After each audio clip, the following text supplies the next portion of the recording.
पिछले वीडियो में आपने देखा कि हम ये जो वीबीटी है, वैलेंस बॉन्ड थ्योरी, ये क्या है और किस तरीके के कोऑर्डिनेशन कॉम्प्लेक्सेस बनते हैं, उनकी ज्यामिति कैसी होती है on the basis of hybridisation. आगे देखते हैं कि जो लिगेंड्स होते हैं वो उनमें इलेक्ट्रॉन युग्म से भरे हुए कक्षक होते हैं। They have the paired electrons in their orbitals. वो क्या करते हैं, धातु के रिक्त कक्षकों और संकृत कक्षकों से अतिव्यापन करके सिग्मा बंध बनाते हैं।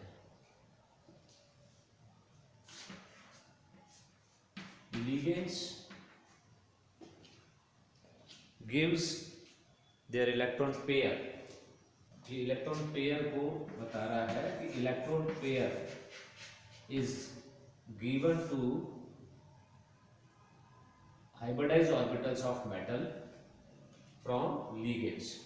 लिगेंड क्या करता है, अपने पास में जो इलेक्ट्रॉन युग्म उपलब्ध होते हैं उनको धातु के संकृत कक्षकों को उपलब्ध करा देता है, जो खाली कक्षक होने चाहिए। खाली नहीं होगा तो इलेक्ट्रॉन्स कहाँ जाएंगे, खाली होना जरूरी है।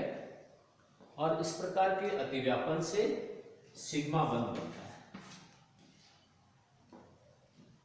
इसके कक्षक और इसके कक्षकों के बीच में अतिव्यापन होगा। ये क्या है, लिगेंड है, ये मेटल है, मेटल आयन, ये मेटल एटम है। इसके इलेक्ट्रॉन पेयर उसके संकृत रिक्त कक्षकों में जाते हैं तो उससे क्या बनता है, सिग्मा बंध बनता है। और इस प्रकार से लिगेंड यहां पर क्या कर रहा है, और ये जो सिग्मा बॉन्ड है, यहां ध्यान दीजिएगा, this sigma bond is of coordination type. ये कोऑर्डिनेशन बॉन्ड है, कोवेलेंट बॉन्ड है, सिग्मा बॉन्ड है, लेकिन कौन सा बॉन्ड है, कोऑर्डिनेशन बॉन्ड, उपसहसंयोजक बंध। उपसहसंयोजक बंध होता है जिसमें लिगेंड इलेक्ट्रॉन युग्म देता है और धातु ग्रहण करता है। Who is donating the electron pair, ligand is donating and metal is accepting that electron pair. So the bond which is coordinate bond is formed and this bond is sigma bond।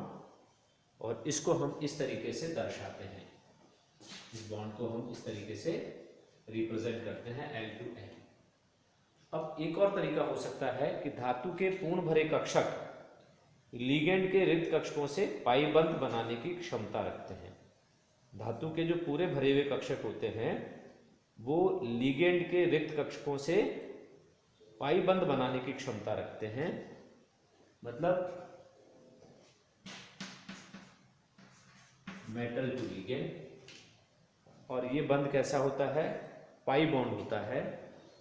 क्यों होता है pi bond, क्योंकि धातु के जो कक्षक हैं वो पूर्ण भरे हुए कक्षक होते हैं और लिगेंड में रिक्त कक्षक होते हैं तो उसको वो लिगेंड के रिक्त कक्षकों में के साथ में ओवरलैप करते हैं। और ओवरलैप होता है पाई बंध बनाने वाला, क्योंकि पाई बंध जो होता है वो कैसा होता है, कोलेटरल ओवरलैपिंग से बनता है। तो इस प्रकार से ये बंध बन जाते हैं। और ये पाई बंध जो होता है ये दो प्रकार का हो सकता है। एक तो होता है डी पाई पी पाई,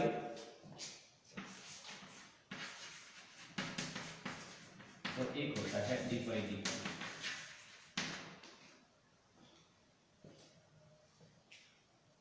डी पाई पी पाई जो बॉन्ड है उसमें पाई बंध में धातु के पूर्ण भरे डी कक्षक लिगेंड के रिक्त पी कक्षक के साथ अतिव्यापन करके बंध बनाते हैं। That means the metal is having D orbital and ligand is having P orbitals.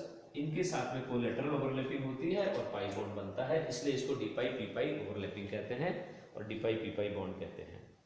तो धातु के पूर्ण भरे डी कक्षक लिगेंड के रिक्त पी कक्षक के साथ में पाई बंध बनाते हैं अतिव्यापन करके। और ये कैसे बनता है, ये देखिए, मेटल जैसे है, मैं आपको इसमें बताता हूँ।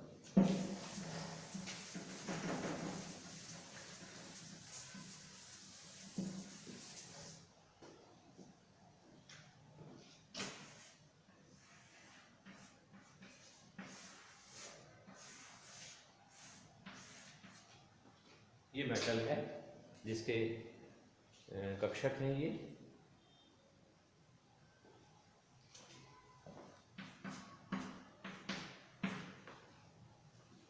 क्या है, मेटल के हैं। अब हम जो लिगेंड है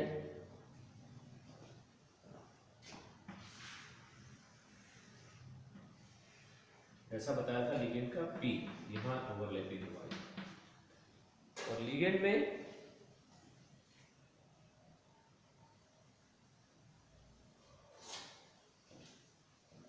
this is plus and this is minus.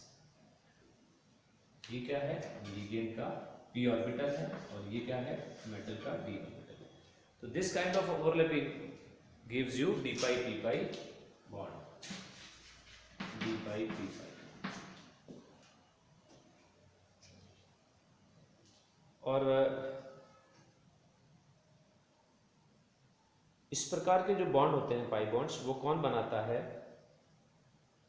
Halide ligands जो होते हैं ना, जैसे chloride, iodide, O2 minus, OH minus, these kind of ligand forms d pi p pi bond।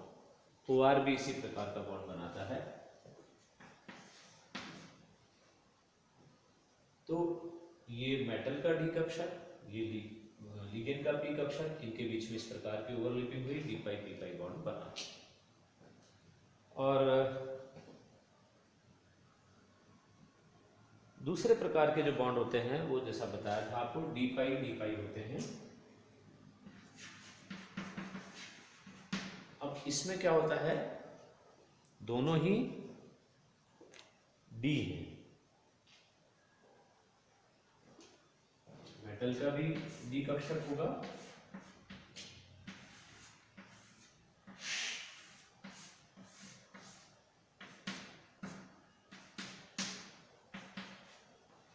और लिगेंड का भी डी कक्षक होगा।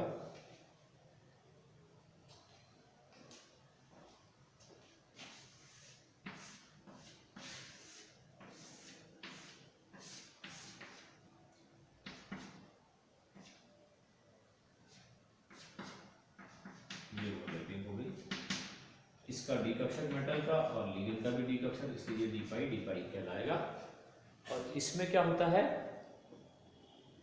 धातु के जो पूर्ण भरे हुए डी कक्षक होते हैं वो लिगेंड के रिक्त डी कक्षक से अतिव्यापन करके बंध बनाते हैं। ये पूर्ण भरे हुए हैं, ये वाले, ये खाली है लिगेंड के, इसलिए ऐसा बनाते हैं। और तो धातु के पूरे भरे हुए डी कक्षक लिगेंड के खाली डी कक्षक से अतिव्यापन करके डी पाई बॉन्ड बना रहे हैं। और इसके एग्जाम्पल हैं, जो लिगेंड है जो ऐसा करते हैं, इस प्रकार का बॉन्ड बनाते हैं, वो है आर्सेनिक और फास्फोरस के AsAr3, AsR3,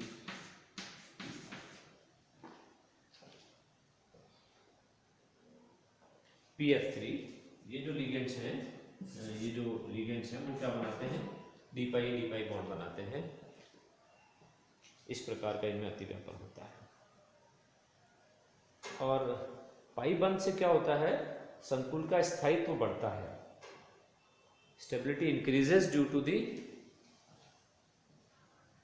D pi due to the pi bond, due to the formation of pi bond, stability of the complex increases. Sigma उपसहसंयोजक बंधों से धातु पर ऋण आवेश बढ़ जाता है। तो मेटल लिगेंड प्रकार के जो बंध बनने से धातु का ऋण आवेश लिगेंड पर स्थानांतरित होता है, जिससे ऋण आवेश का संतुलन बना रहता है। मतलब जब मेटल और लिगेंड के बीच में बॉन्ड बनता है तो क्या होता है कि उससे धातु का जो ऋण आवेश है, the negative charge on the metal, that will be transferred on to the ligand, वो लिगेंड पर स्थानांतरित हो जाता है, जिससे ऋण आवेश का संतुलन बन जाता है और इससे स्थायित्व बढ़ता है। और मेटल टू लिगेंड जो ट्रांसफर ऑफ इलेक्ट्रॉन्स है, इस प्रकार का जो बंध होता है पश्च बंध या प्रतिबंध भी कहलाता है।